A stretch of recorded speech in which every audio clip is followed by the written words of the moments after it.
बहन मनीषा को, बहन मनीषा को, आदमपुर के गांव मोड़ाखेड़ा से मैं लाइव हो चुका हूँ। यहाँ आदमपुर गांव मोड़ाखेड़ा की छोटी छोटी बच्चियाँ युवा साथी यहाँ कैंडल मार्च मनीषा की बहन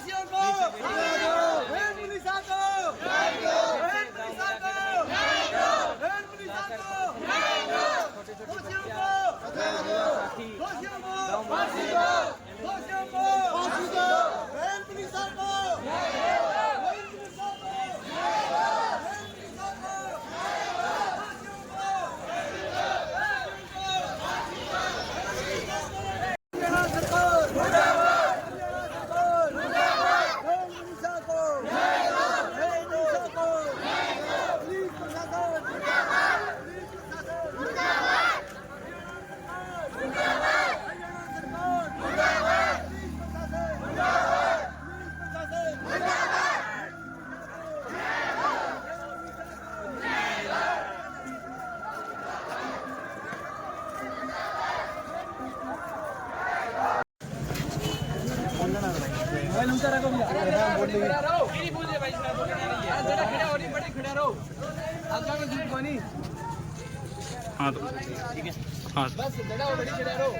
मैं पहुंच चुका हूं आदमपुर के गांव मोड़ाखेड़ा में।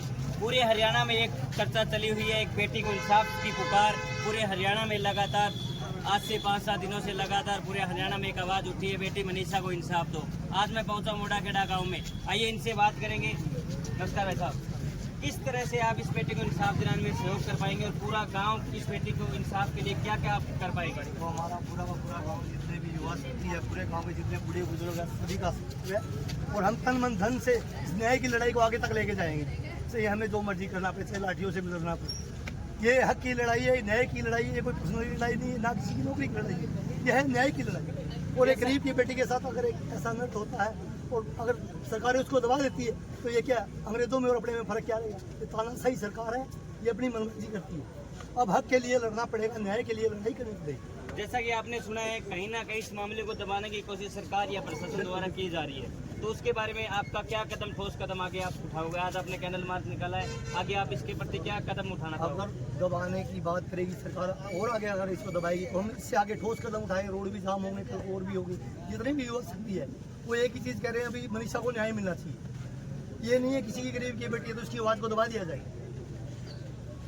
इन युवा साथियों ने नहीं ठाना, छोटी छोटी बेटियां भी इस प्रदर्शन में आज शामिल है और काफी संख्या में लोग यहाँ युवा साथी भी उपस्थित। इनका खून इतना खोल चुका है कि इस बेटी के इंसाफ दिलाने के लिए हमें कुछ भी करना पड़े, हम हर एक कदम उठाने को तैयार हैं। और भी भाई है, कोई भाई बताना चाहेगा कि किस तरह से हम बेटी के साथ मिलकर कंधे से कंधा मिलाकर चलेंगे और क्या कदम उठाएंगे? जो भी कदम हमें उठाना पड़ेगा, हम हर कदम उठाने के लिए तैयार है।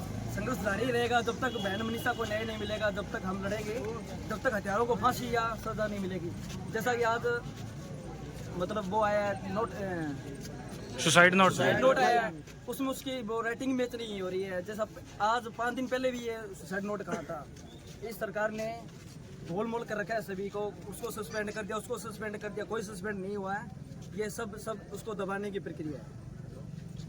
इनका ये कहना है कि सरकार का इस मामले में कहीं ना कहीं रोल है और इस मामले को दबाने की कोशिश सरकार कर रही है और ये सरकार इन बेटियों की आवाज़ को दबाने की कोशिश कर रही है। यहाँ बेटियाँ भी हैं, इनसे भी कुछ बातें करेंगे।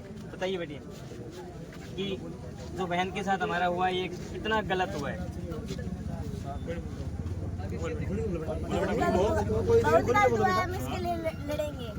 कितनी लड़ाई लड़ पाओगे और कहाँ तक कदम उठा पाओगे आप?